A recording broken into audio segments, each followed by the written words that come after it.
In this video, I'm going to run you through the 5 questions you need to be asking to diagnose the biggest problem and constraint in your coaching business. I've just come home from the gym and this radiator is nice and warm, so I'm going to sit here. One of the problems I see with online coaches at the moment is they just do a lot of things, but they're not actively searching for and diagnosing problems within their business.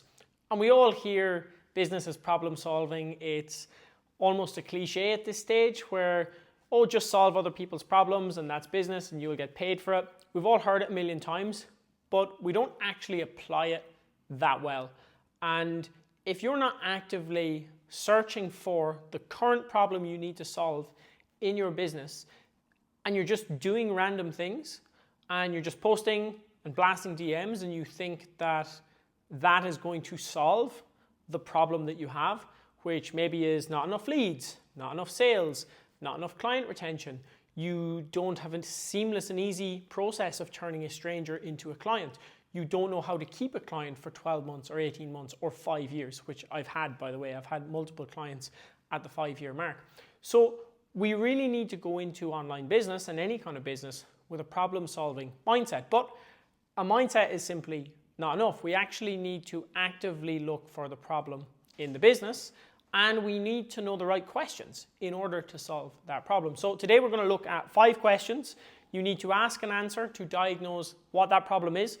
The single thing in your business right now that is stopping growth or slowing growth or even moving you backwards. So first I want you just to think about business overall. It's really 5 separate components. If we think about business, in order for your business to exist, to survive, and certainly to thrive, you need to have clients who come and work with you and have a good experience and stay with you. That's essentially it. If you can get loads of clients to come and work with you and have a good experience and staying with you, you are going to be absolutely fine in online business. But we have to actually look at what that process is, because at the start, maybe we're tapping into people in our neighborhood or in our social circle. We're tapping into people that we know, but we're not going to be able to do that long term. At some point, we're going to have to be able to turn strangers into clients, and we're going to have to be able to turn strangers into clients who stay and love the program. So there's basically 5 components to business. Now, we can look at other components such as finances, HR, all of these kind of things that are a little bit more relevant with a bigger company. But generally speaking, if you're an online coach, there's only 5 things that you need to worry about. The first is traffic. So people who are landing on your page. Are there new people coming into your page, or maybe just coming into your world in the real world? Maybe it's in the gym, maybe that's where you're meeting people. Are there new people coming into your world consistently who you can start to bring towards being a client? The next step is, do you have leads? So out of the new people who are coming into your world, are they leads? Are they interested prospects? People who are qualified to buy your program? Are they the right people? And this is where the viral content crew go wrong, because they try and appeal to everyone and they bring in lots of likes and views and engagements, but they bring traffic, they don't bring leads because they don't appeal to the right people, and they end up with an audience of 14-year-olds on TikTok when they're trying to sell a high-ticket coaching program, and it's a disaster.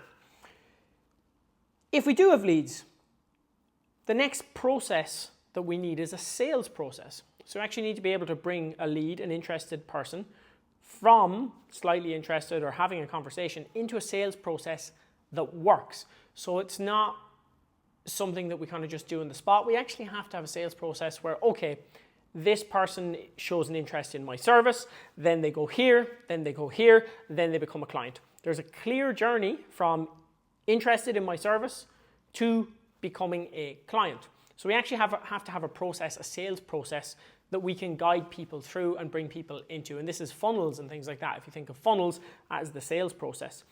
The 4th component is actual conversion. So of the people who go into that sales process, how many are actually becoming clients? Because if we're getting tons of traffic, tons of leads, and we're putting them all into this sales process, but no one is converting, then there's a problem somewhere. Either with the sales process or maybe with the thing that we're selling, the offer. Maybe it's not what people want. Maybe it's not good enough. So we need to then look at conversion. And then finally, we need to look at delivery, which is, are clients happy? Are they making referrals? Are they giving us testimonials? Are they staying in the business long term? Are they actually getting what they came for? Because again, lots of traffic, lots of leads, lots of sales process, or lots of people in the sales process, lots of conversion, shit program, waste of time, right? It's like pouring water into a bucket with holes if the delivery is not on point and if your clients are not having a great experience. So those are the 5 areas. And right now, one of those is holding you back. And I have actually looked at this in my own business over the last couple of weeks and with multiple one-to-one clients. And it's interesting because everyone has different constraints or problems or obstacles at different points in time. So here's the 5 questions that I want you to ask. And this will allow you to identify the problem and then go and solve that problem. Because if you have tons of leads and tons of people who are asking about coaching, but you're not converting them, then you don't need to go and make another lead magnet. You don't need to go and boost a post. You don't need to go and follow more people. If you have leads and they're not converting, the problem is not leads. Going and getting more leads doesn't fix the problem. If you have tons and tons of traffic, but none of them are interested in your program, if you're in the viral content crew, this is going to be you. You're getting tons of views, maybe even millions of views, but you're doing something stupid like dancing with a brush on TikTok or something like this. You're not actually turning those people into clients. Well, then more traffic and more views is not going to solve the problem because that's not the issue. So the first question I want you to ask is, are there new people coming into my world on a consistent basis? Is there traffic coming into my world on a consistent basis? And examples of traffic are people coming onto your Instagram page. So for me, right now, every day, reliably for multiple years, I have had 5 to 7 new Instagram followers every day. It's not a whole pile, but it's enough that I know I have a constant stream of new people who are a good fit. You're watching this YouTube video. Potentially you find it valuable, you like it, you hit the subscribe button, and now you are coming into my world and you may be part of my traffic. So please do hit that subscribe button if you find this useful. So far, are there people coming into your world consistently? If the answer there is no, you've got to solve that problem, because you can have the best program in the world, but if nobody knows about it, you're going to struggle. And someone is buzzing the bell. 2 seconds, I'll be back. Okay, we're back. I gave my girlfriend the keys so she wouldn't buzz in the middle of my YouTube video, and guess who forgot the keys? Anyway, she's safely home. So, traffic. If you don't have traffic coming onto your page every day, then at some point you're just not going to have people to make offers to, you're not going to have people to bring into your program, and business is going to feel very, very hard, and business is probably not going to exist. Fix that problem first. One caveat to that: if you're at the very start of the journey and you have no clients, you probably don't need to worry about traffic. You'll get your first 5, 10, 15 clients from your social circle, your friends, your family, referrals, not necessarily coaching your family, but your family will be able to make referrals or refer friends or colleagues of theirs. You probably have a social media following as well. So if you're at the very start of the journey, don't worry too much about traffic. But once you're up and running, traffic becomes really, really important. Secondly, the question that you need to ask is, do I have consistent lead flow? And consistent, for me, I guess you can have your own definition of this, but if you don't have conversations with new leads every single week, then you do not have consistent lead flow. For me, I want to be having about 3 to 5 conversations with new leads each week, and that's just my own number, but I think that's a good amount. One of the girls in the program last week put out a lead offer and immediately brought in 8 new leads, and she sold 6 clients the week before that. So, you know, we didn't really change her audience all that much. So you probably do have leads in your audience, and even if you've got a social media following, you might have traffic, but you might not be able to extract leads from that traffic. So you might not be able to understand who's actually interested in my program, who's not interested, what are they interested in. So if you don't have new conversations with leads every single week, again, you're going to really struggle to make sales, you're going to really struggle to convert, you're going to really struggle to have clients. So that's the next question to ask. And if the answer to that is no, then that's where the focus must go. Creating lead magnets, having more conversations, asking for referrals, maybe asking clients for testimonials if you have current clients. You have to find people who are interested in your program before you worry about your sales process or your conversion or your delivery. If there's no one interested, it doesn't really matter anyway. The third question, of course, is do you have a simple and repeatable system to turn a lead into a client? So if you're on Instagram and somebody comes inbound and says, hey, I've been struggling with this, and they've kind of shown their intent, do you have a simple, repeatable system that consistently brings people from interested to either having a call with you or receiving an offer document from you if you sell via offer documents? Do you have a process that's easy to follow, that you know once this person has registered interest, you can get them through that process pretty quickly and get them to the point of making a decision about whether or not they work for you or work with you? And of course, if the answer there is no, if you've got traffic and you've got lots of people interested, but you just don't really know how to turn them into clients, or you know how to turn them into clients, but you have some clunky, outdated method where you're heavily reliant on taking sales calls with unqualified people. You have to have these big exchanges over and back. Maybe you're doing 2 call closes where you take a sales call and you give them value, and then you take another sales call down the line. Maybe you can only take 2 new clients a week because of this sales process.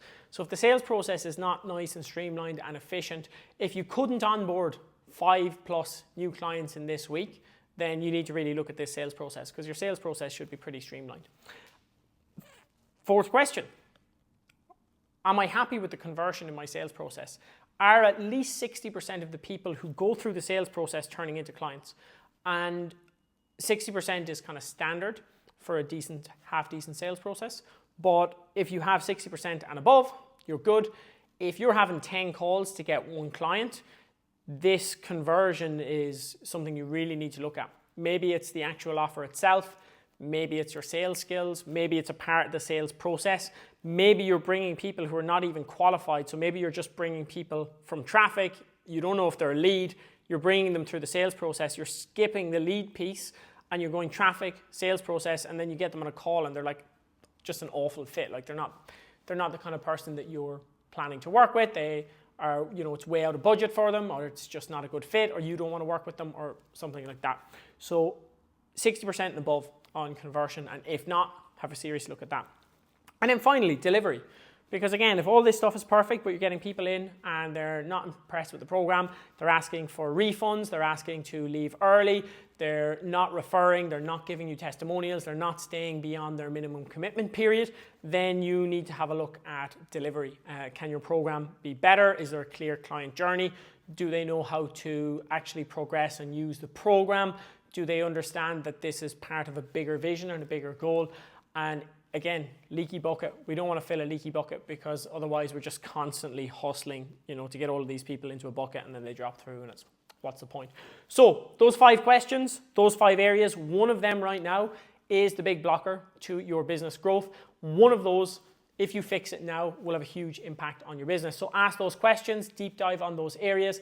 If you do have any questions about that, if you want me to drop you a quick voice note, giving you my take on where you're at, just go to Instagram, send me a voice note, explain where you're at and where you think the problem is, and I'll have a quick over and back via voice note, and I'll give you my take. That's it. If you felt like this video was useful, if you enjoyed the video, come and be part of my traffic. Hit the subscribe button. I promise to give you tons and tons of value in exchange for your subscription. And that is it. Catch you in the next video.